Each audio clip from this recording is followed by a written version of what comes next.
دنیا میں personal development اور سیلف ہیلپ اس پہ بے شمار لٹریچر 2-3 دہائیوں میں آیا ہے. اچھا، اس کی سپیڈ اتنی تیز ہے کہ میں پاکستان جیسے ملک میں کسی کتابوں کی دکان کی بات کروں تو سیلف ہیلپ یا ایک پرسنل ڈیولپمنٹ کے لٹریچر کا سیکشن نظر آتا ہے. یہ کبھی ایسا نہیں تھا، دنیا اس لٹریچر سے متعارف نہیں تھی.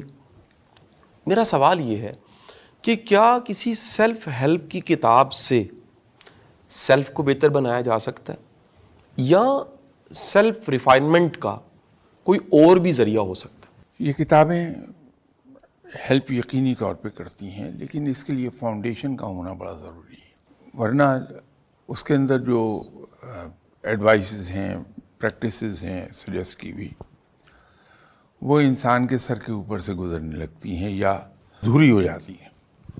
اس کے لیے فاؤنڈیشن کا بننا بڑا ضروری ہے. پھر بہت سی چیزیں ایکسپلینیشن چاہتی ہیں. میں نے اپنے ایکسپیرینسز کے ذریعے سے فرض کر لیجئے کیونکہ کتاب لکھی، اب اس میں جو بیسک ریکوائرمنٹس ہیں وہ میں نہیں دوں گا کیونکہ ذہنی طور پر میں اس سے آگے نکلا ہوا ہوں. اس کے ایک ایگزامپل آپ کو دے دوں. آپ کے پاس اکثر لوگ آتے ہوں گے، اور چونکہ ہمارے یہاں ایک فیشن چل نکلا ہے وہ ہے وظائف کا. لوگ آپ سے پوچھتے ہوں گے جی فلاں میری مشکل ہے، کیا وظیفہ پڑھ لوں؟ اس کے ساتھ ساتھ ایک اور چیز چلتی ہے. میں آپ کے پاس آؤں گا، آپ سے کہوں گا جی میں نے ایک وظیفہ پڑھا ہے کہ یہ حضرت پیران پیر غوث الاعظم دستگیر پڑھا کرتے تھے، تو اس کو میں آج کل پڑھ رہا ہوں. یا کوئی اور صاحب آ جائیں گے، وہ داتا صاحب کو پڑھا ہوا وظیفہ بتا دیں گے. بالکل صحیح ہے، لیکن ایک چیز ہم بھول رہے ہیں کہ داتا صاحب تزکیہ نفس اور روحانیت کے کس مقام پر تھے. وہ جب کسی بات کا ذکر کریں گے تو وہ اپنے ذہنی لیول سے کریں گے. حضرت بھائی عزیز بستامی اگر کوئی بات کریں گے تو وہ اپنے ذہنی لیول سے کریں گے. امام ابو حنیفہ اگر روحانیت سے متعلق کوئی بات کریں گے تو اپنے معیار سے کریں گے. اسی طرح یہ جو سیلف ہیلپ ہے، ڈو اٹ یور سیلف یا گرومنگ سے متعلق، پرسنالٹی ڈیولپمنٹ سے متعلق جو ہم نے کتابیں دیکھی ہیں، اس کے اندر آپ کو یہ دقت آئے گی اگر آپ نے کوئی گائیڈ نہیں پکڑا ہوا. اگر کوئی لکیلی کسی کو مل جائے ایسا گائیڈ کہ بھلے اس سے وہ لیکچرز نہ لے، لیسنس نہ لے، لیکن اس کے ساتھ اگر بیٹھ کے ڈسکس کرتا ہے میں نے کتاب میں یہ پڑھا، تو جب وہ ڈسکس کرے گا تو اس کے وہ بھید کھل جائیں گے جو جس کو میں بیسک ریکوائرمنٹ کہہ رہا ہوں یا پری ریکویزٹس کہہ رہا ہوں، وہ ڈسکشن میں آشکار ہو جائیں گے آپ پر. ٹھیک سر. تو پھر بڑی یوزفل ہیں وہ کتابیں. ایک تو یہ ہے.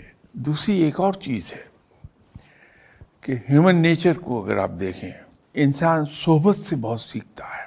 میں 1000 یہ کتابیں پڑھ لوں سیلف ہیلپ کی یا ڈو اٹ یور سیلف یا پرسنالٹی ڈیولپمنٹ پر، لیکن اگر میرا ماحول اور میرے سوسائٹی، میرا اٹھنا بیٹھنا اس ٹائپ کے لوگوں میں نہیں ہے، تو ہوگا یہ کہ میں کھدر کو اور ریشم کو اکٹھا کر رہا ہوں گا، یا ریشم میں کھدر کا پیوند لگ رہا ہے یا کھدر میں ریشم کا پیوند لگ رہا ہے. ٹھیک ہے سر.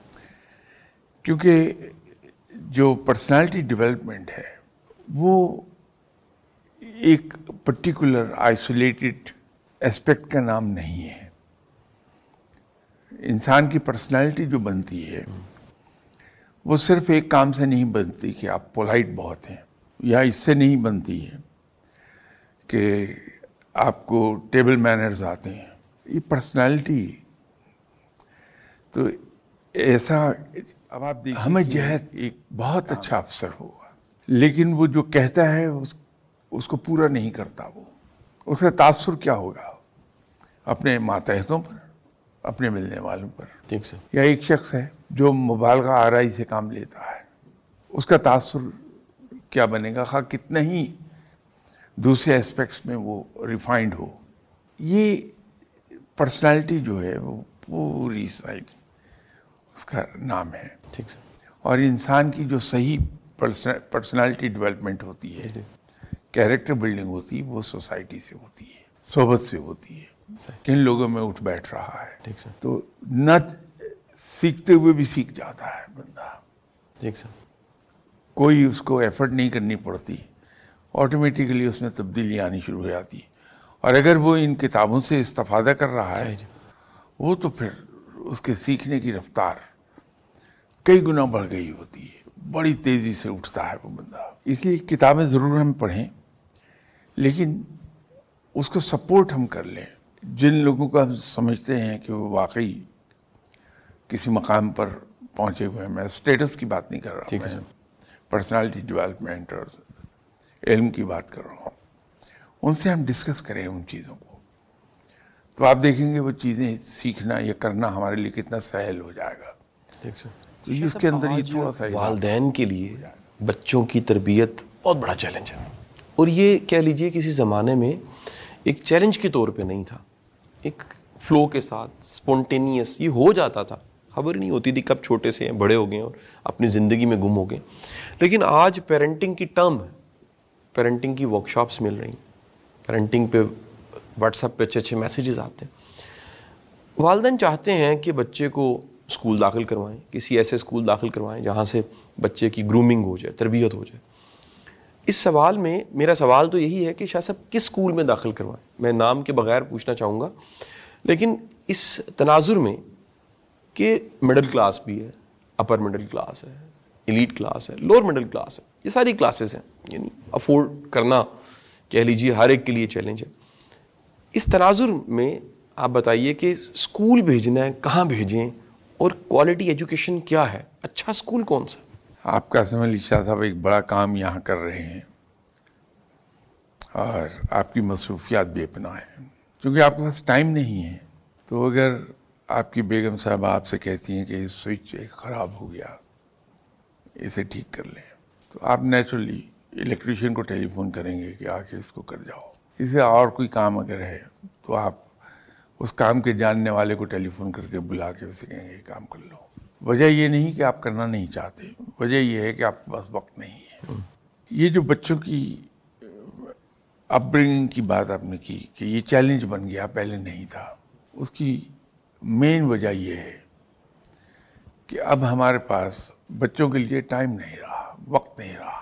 اب ہم جیسے آپ الیکٹریشین کو ڈھونڈیں گے یا کسی اور کام کرنے والے کو ڈھونڈیں گے، ہم یہ ڈھونڈتے ہیں کہ ہماری یہ ذمہ داری کوئی اور نبھا دے، ہم اس کے لیے پے کر دیں اسے. یہ صحیح ہے کہ ایک سے ایک اچھا پروفیشنل ملے گا آپ کو، ایک سے ایک اچھا اسکول مل جائے گا آپ کو، لیکن جو کام ماں باپ کر پائیں گے وہ نہ اسکول کر سکتا ہے، نہ کوئی ٹیوٹر کر سکتا ہے، نہ کوئی اور ٹرینر کر سکتا ہے. وہ ماں باپ ہی ٹھیک ہے اس پوزیشن میں ہے کہ سب سے بہترین کریں. یہ چیلنج نہیں ہے، چیلنج بنا لیا ہم نے. ہمیں وقت نکالنا ہوگا، ہمیں اپنی دلچسپیاں کم کر کے بچوں کے لیے ٹائم نکالنا ہوگا، ہمیں اپنی تفریحات کم کر کے بچوں کے لیے ٹائم نکالنا ہوگا. اپنے آپ کو سکویز کرنا ہے کہ وہ بچوں کے لیے کہیں سے ٹائم نکل آئے، تو بچوں کے لیے ٹائم نکل آئے گا. دوسری بات یہ ہے کہ وقت کے ساتھ ساتھ ہمارے کانسیپٹس میں، ہماری پرائرٹیز میں فرق آیا ہے. کسی زمانے میں ہماری لیونگ بڑی سادہ تھی اور کم ریسورسز میں ہم زندگی بڑی مزے کی گزار لیتے تھے. زیادہ دور کی بات نہیں، آپ کا اپنے بچپن میں، میرے لڑکپن میں شاذ و نادر کسی گھر میں اے سی ہوتا تھا، ٹی وی کا کوئی وجود نہیں تھا، محلے میں ایک دو گھروں میں ریڈیو ہوتا تھا. وہ اس سے زندگی اس وقت بھی چل رہی تھی، زندگی آج بھی چل رہی ہے، جبکہ ہمارا کم سے کم آمدنی رکھنے والے کے گھر میں بھی ایک آدھ اے سی لگا نظر آ جائے گا آپ کو. ہماری پرائرٹیز چینج ہوئی ہیں، اپنی انکم کو بڑھانے کے لیے ہماری مصروفیات بڑھی ہیں. اب خود اپنی ذات کے لیے ہمارے پاس ٹائم نہیں رہ گیا. بہت سے لوگ ملیں گے، خود شاید آپ بھی انہی میں سے ہوں، میں بھی ہوں، کہ ہمیں اپنی ذات کے لیے ٹائم نہیں ملتا. تو یہ ٹائم اگر نکل آیا اور ہم نے اپنی پرائرٹیز میٹیریل گینز سے ہٹا کے دوبارہ ہم اخلاقیات کی طرف لے گئے تو مسائل حل ہو جائیں گے. پھر بچوں کی اپ برنگنگ کوئی پرابلم رہے گی نہیں. ٹھیک سر. لیکن ہمیں ٹائم واقعات، نکالنا پڑے گا. انفارمیشن بڑی تیزی کے ساتھ وائرل ہو جاتی ہے. پی ٹی وی کے زمانے میں رات کی خبریں دیکھنی پڑتی تھی، ملک میں کیا ہوا. صبح کا اخبار انتظار ہوتا تھا، گرتا تھا، اٹھا کے پڑھتے تھے. ٹریجڈی ہے، اچھی نیوز ہے، بیڈ نیوز ہے. آج سر سیکنڈز کے اندر آپ کے واٹس ایپ پہ، یوٹیوب پہ چیزیں آ جاتی ہیں اور آپ کے پورے دن کو بعض اوقات خراب کر دیتی ہیں. حساس بندہ کدھر جائے؟ ایک ایسا حساس بندہ جس کی طبیعت پہ کسی واقعے کا اثر پڑتا ہے، ٹریجڈی کا اثر پڑتا ہے، قتل و غارت اتنی ہے، اغوا اتنا ہے، بلاسٹ ہیں، ٹریجڈیز کئی شکلوں کی ہیں سر. اور یہ کیونکہ انفارمیشن میں نہ آئے تو شاید کچھ نہ ہو، اطلاع میں آتی ہیں چیزیں، اسی سماج کے ایسے واقعات جو بڑے دل خراش ہیں. حساس بندہ کیا کرے سر؟ وہ اپنے آپ کو کیسے مینیج کرے؟ بڑا مشکل سوال ہے اور اس کا جواب دینا اس سے بھی زیادہ مشکل ہے. آپ پانی میں رہ کے اپنے کپڑے گیلے ہونے سے نہیں بچا سکتے. ٹھیک سر. ڈوبنے سے تو بچ جائیں گے، تیر جائیں گے، لیکن کپڑے آپ کے گیلے ضرور ہوں گے. تو جب یہ ایک انفارمیشن کا طوفان، میں تو کہتا ہوں کہ طوفان آیا ہوا ہے، تو اس میں رہتے ہوئے آپ اوائڈ نہیں کر سکتے، آپ سلیکٹیو نہیں ہو پائیں گے. نہ چاہتے ہوئے بھی ایسی خبریں، وہ چونکہ اس کی ہیڈ لائنز بڑی آئی کیچنگ ہوتی ہیں تو آدمی خام خواہ اس کو دیکھنے پہ مجبور ہے. اب اس کے لیے تو ایک پالیسی باقاعدہ نیشنل لیول پر بنتی ہے کہ اس کو کنٹرول کیسے کیا جائے. تو جب تک کہ ہم اس لیول پر کام نہیں کریں گے ہو نہیں سکے گا. اب ایسے کاموں کے لیے تو گورنمنٹ کے پاس وقت نہیں ہے، کیونکہ گورنمنٹ کا آدھا وقت تو چلا جاتا ہے اپوزیشن کی سازشوں سے بچنے میں، اور باقی آدھا وقت ان کے خلاف سازشیں کرنے میں. تو ایسے کاموں کے لیے ابھی تو پرائرٹیز ہمیں چینج کرنی پڑیں گی. پاکستان کا مسئلہ لوگ اکانومی کہتے ہیں، کوئی کچھ کہتا ہے، کوئی کچھ کہتا ہے. اس کے بارے میں میرے اپنے بھی ویوز ہیں جو ہو سکتا غلطی ہوں بالکل. میں سمجھتا ہوں کہ ہمارا ایک مسئلہ سب سے بڑا جو ہے پرائرٹی 1، سب کام چھوڑ کر اس پہ ہمیں زور دینا ضروری ہے. وہ یہ ہے کہ ہم اپنے آپ کو ایک قوم میں کیسے ٹرانسفارم کریں. ہماری transformation from crowd to a nation بڑی اہم ہے، اور وہ اس وقت تک ممکن نہیں ہے ٹھیک سر. جب تک کہ ہمارے ایجوکیشن پالیسیز اور ان ایجوکیشن پالیسیز کے نتیجے میں ورک آؤٹ ہونے والا سلیبس وہ ٹھیک نہیں ہوتا. ٹھیک ہے. تو ہمیں اپنی پرائرٹیز چینج کرنا ہے. جب وہ ہم چینج کر لیں گے تو پھر یہ انفارمیشن فلو کا ایک قانون قاعدہ بنے گا. اور اس کو جیسے بھی ایک اچھی چینج آئی ہمارے یہاں کہ ٹی وی پر اب لہو نہیں دکھاتے، ہم انجرڈ آدمی کو نہیں دکھاتے، یہ ایک بڑی اچھی چینج ہے. صحیح. تو اسی طرح اور انشاءاللہ تعالی تبدیلیاں آ جائیں گی. صحیح. اور معاملات درست ہو جائیں گے. سر اس سوال کا ایک میں تھوڑا سا ایکسٹینشن چاہوں گا سر اس میں. سر آپ نے ایڈریس کیا کہ قوم کیا کرے، اسٹیٹ کیا کرے سر، پیمرا کیا کرے، میڈیا ادارے کیا کریں سر. ایک فرد واحد کے پاس کیا آپشن ہے سر اس فلڈ میں اپنے نروز کو مضبوط رکھنا؟ میں سر اس کو تھوڑا سا وضاحت میں بیان کر دیتا ہوں. میرے کئی ایسے دوست جو پولیس میں، ایک دفعہ ہمارا گروپ بیٹھا ہوا، وہ سب کہنے لگے، انہوں نے مجھ سے پوچھا ایک ایکسپرٹ اوپینین کے طور پہ میں کیا جواب دیتا. انہوں نے کہا کہ ہم کیونکہ شاید ڈائریکٹ کرائم کو، سوسائٹی کی نیگیٹو سائڈ کو جانتے ہیں، تو ہماری زندگی میں احتیاط خبط کی حد تک آ گیا. کیا یہ نارمل ہے؟ اب سر ہم بھی اسکول جاتے تھے، میرے زمانے میں میرا پہلا اکیلے ٹریول 13 سال کی عمر میں اپنے بچے کو نہیں بھیج سکتا، کیونکہ انفارمیشن اور خدشہ اور خطرہ اتنا زیادہ ہے. ایک فرد واحد کہاں جائے سر؟ اس کے پاس کیا آپشنز ہیں اپنے آپ کو نارمل اور کام رکھنے کی؟ دیکھیے، ایک تو ہمیں ایک چیز دیکھنا ہے، یہ ہوگی کہ جیسے آپ کے اپنے سوال ہی میں اس کا جواب چھپا ہوا ہے سر کہ پازیٹیو چیزوں پر زیادہ نظر رکھیں. لیکن اس قسم کے بروٹل کرائمز جو ہیں ان سے صرف نظر تو ہو نہیں سکتا. تو ہم یہ ضرور کر سکتے ہیں کہ ایک عادت جو ڈیولپ ہو گئی ہمارے انڈیویجول لیول پر بھی ہے کہ ہم ہر چیز کی صرف نیگیٹو سائڈ کو دیکھنے کے عادی ہو گئے. اگر ہم اپنے اندر ایک تبدیلی لے آئیں کہ ٹھیک ہے یہاں پہ یہ قتل و غارت ہوا ہے, چوری ہے, اغوا ہے, لیکن اس کے ساتھ ساتھ دیکھیے یہ چیزیں بھی معاشرے میں اچھی چل رہی ہیں, تو ہم ان کو بھی اپریشیٹ کر لیں, تو آٹومیٹیکلی کہیں ذہن میں ہمارے وہ بیلنس ایک ہوتا چلا جاتا ہے. جب ہم پازیٹیو ہونے لگتے ہیں تو نیگیٹیوٹی خود بخود کم ہوتی ہے. اور سوسائٹی کیا ہے؟ مجموعہ ہے افراد کا. ٹھیک سر. تو جب افراد کے لیول پر یہ تبدیلی آتی ہے ٹھیک ہے سر کہ نیگیٹو کے ساتھ ساتھ ہم پازیٹیو چیزوں کو بھی اہمیت دیتے ہیں, تو پھر اس کا مطلب ہے پورے معاشرے میں تبدیلی یہ آنی شروع ہو جائے گی, تو بہت کچھ اس سے بہتر ہو جائے گا. صحیح سر. ابھی تو ہم عادی ہیں نیگیٹو سائڈ کو پہلے دیکھنے کے. ٹھیک ہے سر. تو یہ ایک عادت ہمیں انڈیویجول لیول پر اگر بچنا ہے ہمیں, تو اس کی پازیٹیو سائڈ بھی دیکھنا شروع کر دیں. بہت پازیٹیو کام ہوتے ہیں ہمارے معاشرے میں, ایسا نہیں کہ کام نہیں ہو رہا ہے, شاہ صاحب اس وقت لیکن وہ ذہنی صحت ایک ایسا موضوع ہے, مینٹل ہیلتھ, جو بہت ڈسکس ہونے لگ پڑا. اگین میں کہوں گا یہ سارے ایسے موضوعات ہیں جو آج کے سوال ہیں اور آج کے زمانے کے چیلنج ہیں.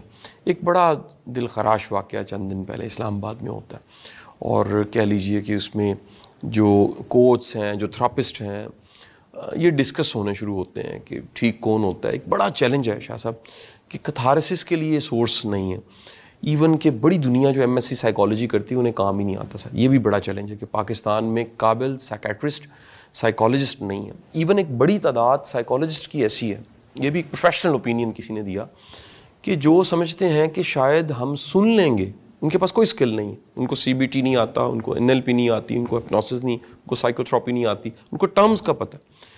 وہ بندہ کھول لیتے ہیں یعنی سرجری کر کے, نہ تو سر وہ بینڈیج کر سکتے ہیں, نہ جوڑ سکتے ہیں, نہ سرجری کر سکتے ہیں, نہ وہ سرجن ہے. سو کہیں نہ کہیں لوگوں کا اعتقاد, ایمان ان سے بھی اٹھ جاتا ہے. میرا سوال یہاں پر یہ ہے سر کہ اس سوسائٹی کو جس میں اتنی چینجنگز آئی ہیں, جس کے اندر مٹیریلزم بڑھا ہے, سوسائٹی کو اپنے کتھارسس کے لیے, یا ایک عام بندے کو اپنے کتھارسس کے لیے, اب ایک عام بندے کو, جو میں مثال اکثر دیتا ہوں کہ میٹر کے ساتھ نیوٹرل تار لگی ہوتی تھی, اپنے آپ کو وینٹ آؤٹ کریں. یہ جو آپ نے سیلف کتھارسس کی بات کی, اور یہ کتھارسس بذات خود بہت ضرورت ہے اس وقت ہماری. جو سائیکارٹسٹ بیٹھے ہیں بھلے وہ تھراپی نہ جانتے ہوں, لیکن صرف اگلے کو ہمدردی سے سن کے اور ان کو یہ امپریشن دیکھ کے کہ بڑے غور سے وہ ان کی باتیں سن رہے ہیں, رجسٹر کر رہے ہیں, ایک بڑی خدمت ہو جاتی ہے. کہ ہمارے 90% مسائل ہیں ہی یہ کہ آپ کیتھارسس کرنا چاہتے ہیں. آپ جا کے کسی سائیکارٹسٹ کے پاس بیٹھ جائیے, کسی دعا کرنے والے کے پاس جا کے بیٹھ جائیے, اور دیکھیے کہ جو لوگ آ رہے ہیں وہ سٹارٹ یہیں سے کرتے ہیں, میں بڑا پریشان ہوں, بہت پریشان ہوں. آپ ان سے اگر بڑے پیار سے ہنستے ہوئے کہہ دیں کہ کیا ہوا, خیریت ہے, کیا پریشانی آ گئی, مجھے بتائیے.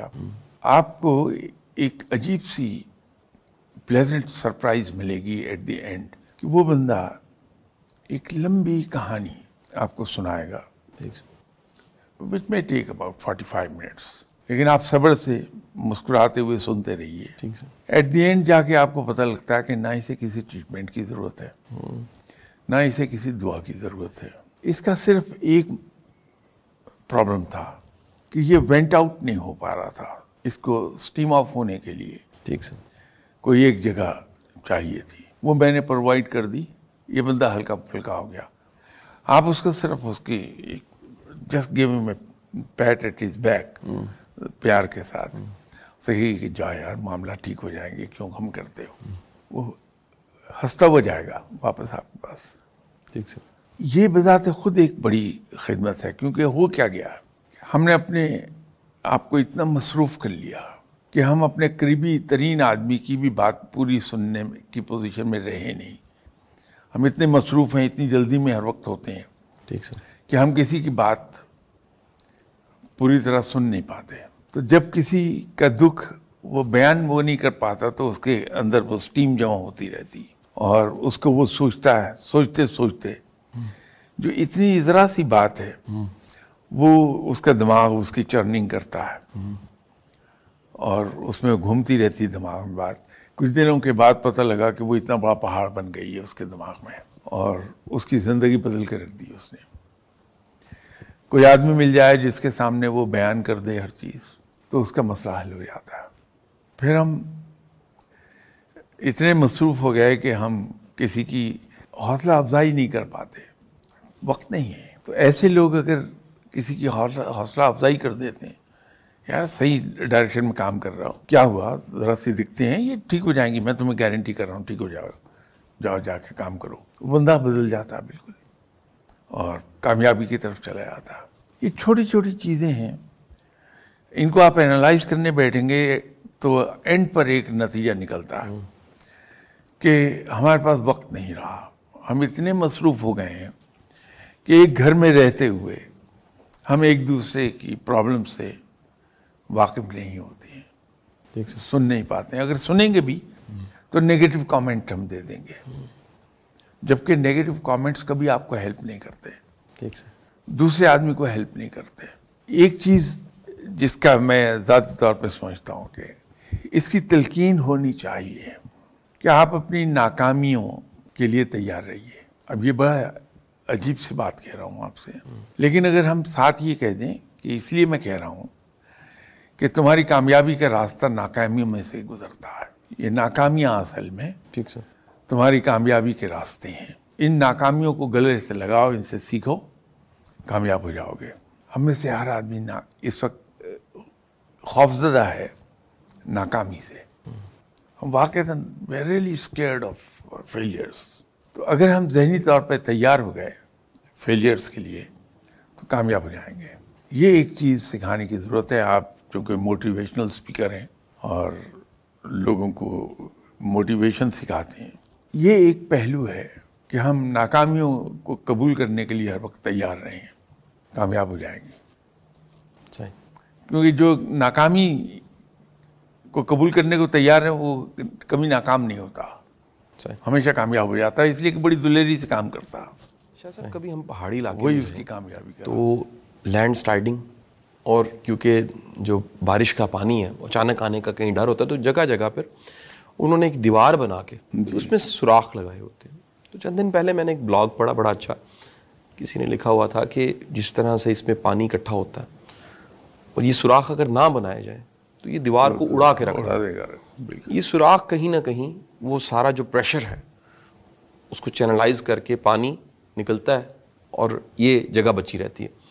سر یہ آنکھ سے گرنے والا آنسو یہ بھی ایک بڑی نعمت ہے. سر میں چاہوں گا کہ وہ کتھارسس جو آپ جائے نماز پہ کر سکتے ہیں, تہجد میں کر سکتے ہیں, رو کے اللہ سے بات کر کے گڑ گڑا کے اپنے دل کی سختی کو ختم کر سکتے ہیں, اس کے بارے میں کچھ بتائیے سر.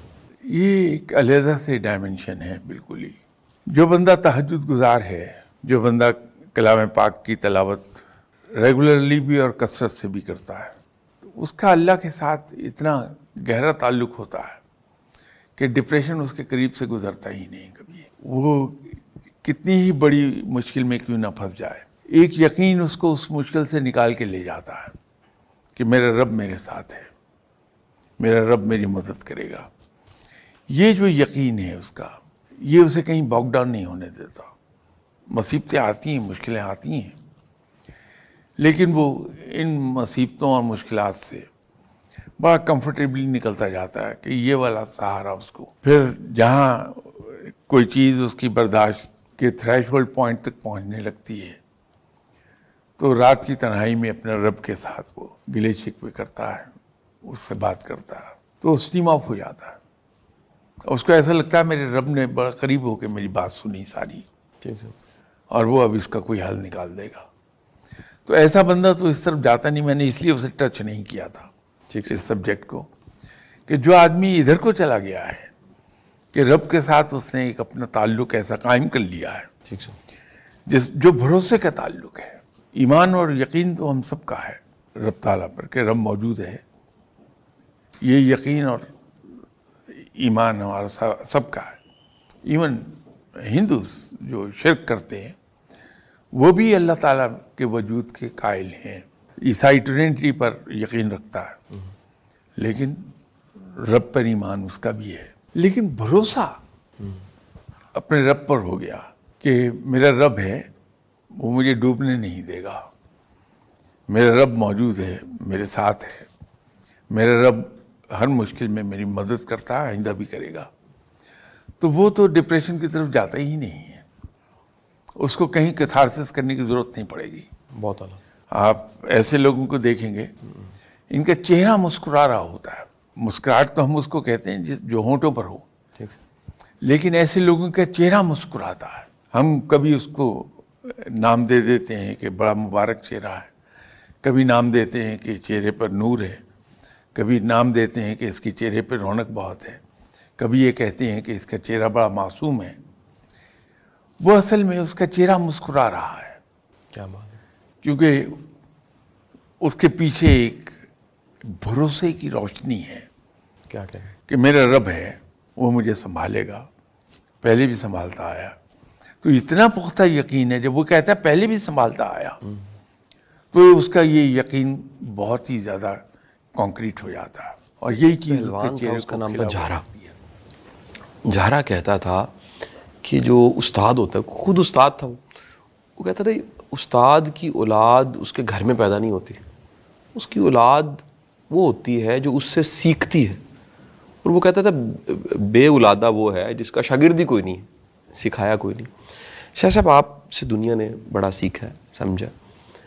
اسی فلسفے کو سامنے رکھتے ہوئے آپ اس کو ایڈریس کرنا چاہیں گے کہ کچھ ایسے لوگ جو آپ کہیں کہ تیار ہیں، جن کو کچھ علم ملا آپ سے، جن کو ڈیولپ کیا گیا، جن کو کہہ لیجئے، وہ خلافت کی ٹرم میں نہیں بولوں گا، میں چاہوں گا کہ وہ مختلف طرح کی سکلز ہو سکتی ہیں، تو ایسے لوگ کیا موجود ہیں سر؟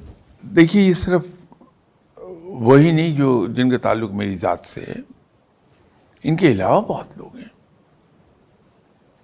میں تو کوئی ایسے ہی خدمت کرتا ہی نہیں کسی کی، نہ میں اس لائق ہوں، لیکن بڑے بڑے بھلے لوگ ہیں دنیا میں، پاکستان میں، آپ کے شہر لاہور میں، جو یہ نیک کام کر رہے ہیں کہ لوگوں کو سیدھا راستہ دکھا رہے ہیں. اور سیدھا راستہ دکھاتے دکھاتے ان کو اس لیول پر لے گئے کہ جہاں ان کی اپنی ذات سے اب روشنی پھیل رہی ہے. یہ دیے سے دیا جلتا ہے. وہ جو جھارا نے کہی بات کہ اولاد وہ نہیں جو آپ کی بایولوجیکل اولاد ہے، یہ زیادہ بڑی اولاد ہے جس کو آپ سکھاتے ہیں. تو ایسی خدمت میں تو نہیں کر رہا، لیکن آپ کو بے شمار لوگ ملیں گے جو یہ کام کر رہے ہیں کہ لوگوں کو گروم کر رہے ہیں، ڈیولپ. آپ خود کی ہی کام کر رہے ہیں کہ جو آپ لیکچرز دیتے ہیں کیا ہیں. جو بھی بندہ کسی کو کچھ دو لفظ سکھا رہا ہے، وہ اس پہ احسان کر رہا ہے سکھا کے، اور احسان کا بدلہ چکائے جانے کے باوجود نہیں چکایا جا سکتا. یہ احسان کی عجیب چیز ہے. صحیح. کہ ساری عمر ہم احسان کا بدلہ چکاتے رہیں، ہم چکا نہیں پاتے اس کو. اور اسی لیے میں اساتذہ جو ٹیچرز ہیں، پڑھاتے ہیں، ان کے بارے میں کہا کرتا ہوں کہ ان کی عظمت کے لیے اتنا ہی کہنا کافی ہے کہ وہ ٹیچر ہیں. اس لیے کہ وہ ہم جیسے جو کندہ نا تراش ہیں، ان کو تراش خراش کے، جیسے جوہری ہیرے کی تراش خراش کر کے اس کو قیمتی بنا دیتا ہے، یہ کام وہ کر رہے ہیں. یہ بڑے قابل احترام لوگ ہیں، بڑے عظیم لوگ ہیں جو لوگوں کی تراش خراش کر کے ان کو ہیرے میں بدلتے ہیں.